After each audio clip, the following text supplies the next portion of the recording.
Please welcome back Kirsten Johnson.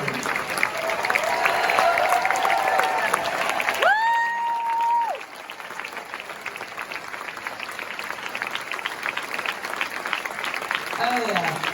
I like that round of applause. I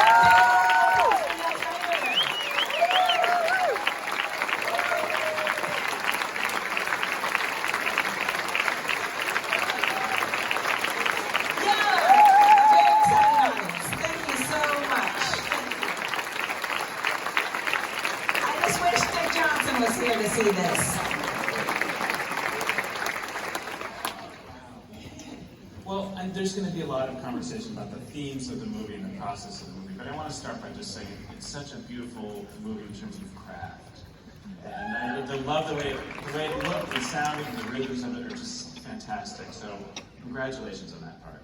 Thank you. We care about movies. And it's beautiful to watch it on the big screen, even though it's a Netflix film. So thank you, Netflix, for allowing us to do this. Netflix is really supporting all of us having our movies out in the world as well as at home on our screens, and our gratitude to them is pretty boundless. So my second thank you is, America is so obsessed with eternal youth, and we're so afraid of death, and we isolate ourselves from it. Thank you for puncturing that bubble. Can you talk a little bit about that? Well, I like youth too.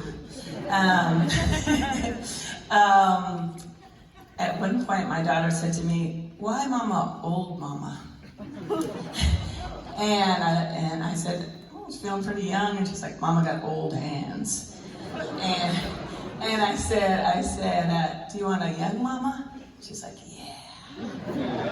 And I said, "Do you want a different Mama?"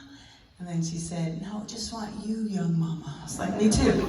But, now they're living with their grandfather, and I think that it's in the movie, like I just couldn't quite cope with facing this one just with grieving. So that was a lot of the impetus for this film, was to find a different way to engage with death. But I was incredibly moved by the community at the Green Lake Church, who, I sort of had to reach out one by one to all of my father's friends and say, "Would you be willing to do this?" And I learned a lot from 90-year-olds, basically. Like, there were a lot of 90-year-olds who were like, "Oh yeah, let's get this done now."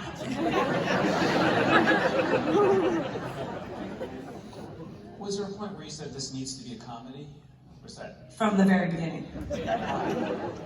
I mean, what I'm talking about is too painful. On a craft level, you could, from the very beginning, I was like, all I want to do is get one big laugh. Yeah, laughs. But it's the fun of it that makes it work, I think. If this were just a film about death, it wouldn't be here. We wouldn't all be here at this time on a Saturday night watching it, and I think, it makes everything better. How many different ways to die did you conceptualize? How did you choose which ways you actualized? I mean, honestly, as Nels knows, I had really high hopes in the beginning. Like, I wanted my dad, I went to Hong Kong and talked to a stuntman who'd lost his legs, and I wanted to have my dad go to Hong Kong and be with him. I was trying to get to Jackie Chan, and then it became very clear that my father wasn't going to be able to do those things. So we had to really modify our thought process. And one of the words that was our big word was iterative, which was that we wanted to do a back and forth in the process, sort of learn from the experience of filming what we could do, because the idea was to really engage in the unexpected, what documentary does in an unexpected way, and then have that help us figure out what to make. So we actually, brought Nels on super early, and he edited for a very long time. Yeah, we were cutting and then shooting. We added the whole heaven section late in the process, and added new stunts, took stunts out, or trying to do things with CGI.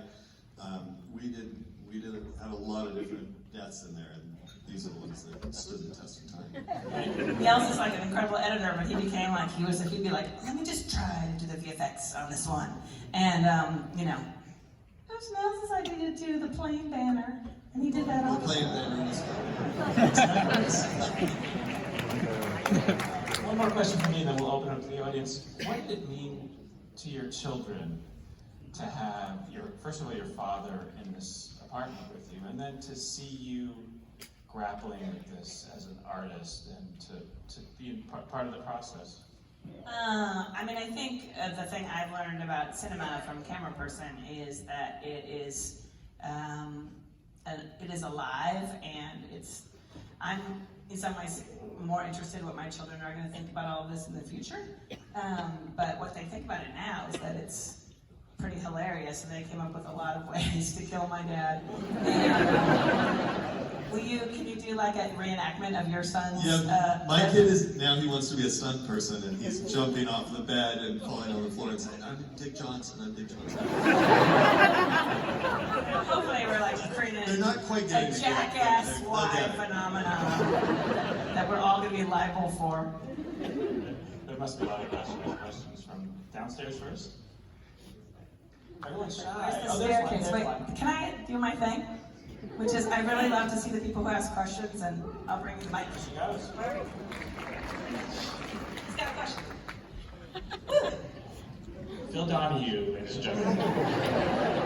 I just want to say, first of all, exceptional film, wonderful, it's very great. And they do a good job of opening it up to us. I guess out of all the deaths that you filmed, what was the one that got your dad laugh the most?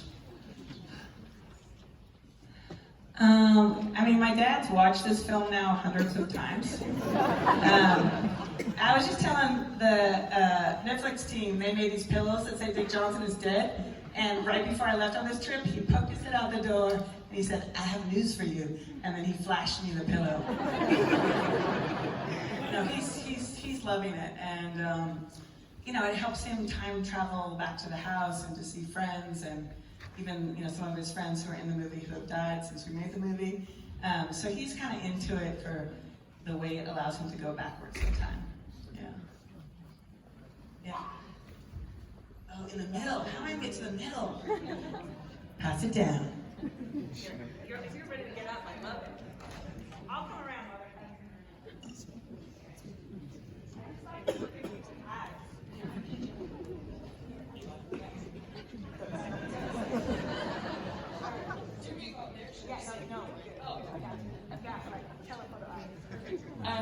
I was just wondering, oftentimes when people make documentaries, they sort of intentionally try and keep a safe distance from their subject matter. So what was? So I was just wondering, I guess, based on your previous experience, like how was this different, or were there times it was maybe hard to put it down after a while, or just what was that like? So she's talking about safe distance, and obviously, as you can see, I would literally crawl over all of you to get closer. But, the thing for me about camera work is it enables proximity. But in this case, I didn't pick up the camera that much. I really picked it up in these moments that felt like something key was happening, like when we were leaving the house or that kind of thing. But, as you can see in the moment where my dad tells me that he's my little brother, like I couldn't get focused. I was so shocked by what he said that I was sort of unable to film. So I feel like there's lots of moments like that in the film for me where I can't even quite focus it because it's too close, right? Yeah. Ooh, on the edge. Speaking as someone who's like really close with their dad as well, like felt a lot watching this movie about, some strange woman and her dad metaphorically dying and relating to it and stuff. Was there ever a time where like the fake death was like just too much for you? You're calling me a strange woman?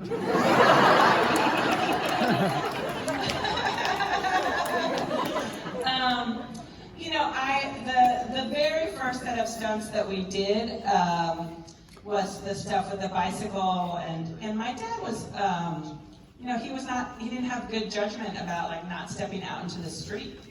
And so this thing of like leaving him on the sidewalk, we had like people behind him and around him, and just suddenly realizing like, I can't even trust him to not, like, he's confused enough to not step out into the street and actually get hit by a car. So that was really like a moment where I was like, you know, this isn't stunt work, this is for real, yeah. Someone has to ask Nels Bangerter a question. That's the criterion for this next question. It has to be a question to the editor.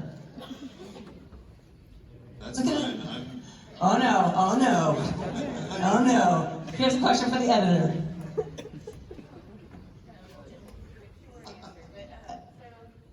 SpaghettiOs, special effects, or actually spelled them out? Once again, Nels, take it. Well, that one was real, but we did it at a different time. We went back and shot the 1 year later as a title card, essentially. Can I tell you how hard it is to get SpaghettiOs to float? So, they actually don't float at all, and there's like a piece of, I had to put like a piece of plastic with a piece of bread on top of it, and I'm tying the spaghetti like I'm not a food stylist. And my dad kept being like, "What's in this soup?" And like, I would call and I would say, it'd be great if we got the shot of the words in the SpaghettiOs, and these guys would go to work. I was in California, and they'd go to work in New York, and 6 people working half a day. And then they would get it, but yeah, it's not as easy as it looks. Yeah, by the end, I mean, just given my dad's state of dementia, by the end, like trying to get him to like do a spoonful of soup with like a plastic thing in the bowl was our biggest stunt, basically.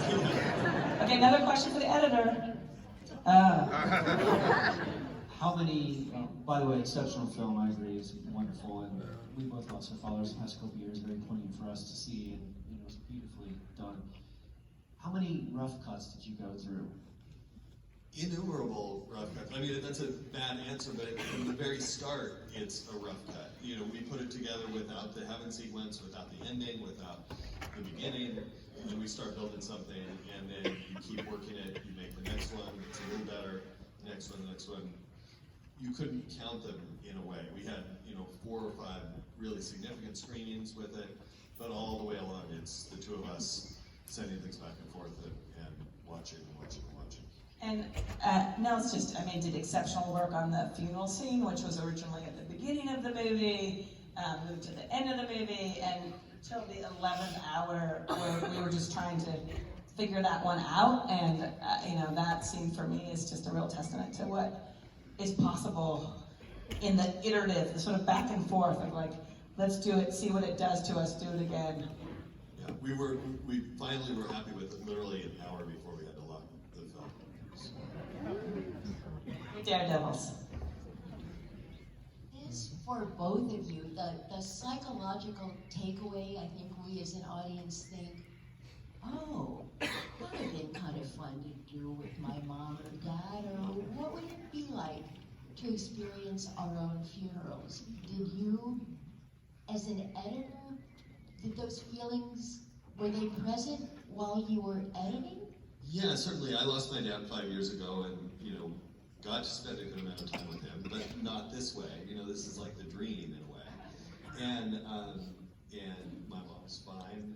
And someday I'm not going to make this movie again. But yeah, that's the great thing that happens here is you get to see what that might be like, or you get to see somebody do it. It wouldn't be what I would do, but I'm glad KJ did. But I definitely feel like I would be so honored if this movie provokes new ways for people to imagine dealing with death earlier, or different forms of different things than funerals. Because now like Dad and I are like totally brainstorming about what we're going to actually do, and how what he actually wants to happen. He just told me recently that he wants his ashes mixed with my mother's ashes, and I was like, oh man, I really don't want to do that. So it's like interesting to try to keep pushing that dialogue all the way till the end. Yes. How is your dad today? Or is he still living with you in the apartment? And how's his mental state? So my dad is still living with us in the apartment. You'll be appalled to know that we just got a rabbit. His name is Spotty Bun Bun Johnson, and my dad loves the rabbit, and so he's doing a lot of rabbit petting. But he totally is lost in space and time. and also says like, what's happening with the movie? So he's totally, he's like with it and not with it. Yeah. Last question. I'm not gonna run up there, but shout it out. Total Harold and Maude fan. And, yeah. And Nels really wanted me to hang my dad. We were totally gonna do the Harold and Maude opening scene. But my dad was a fan of Harold and Maude. And so that was definitely one of the many inspirations. Thank you, KJ.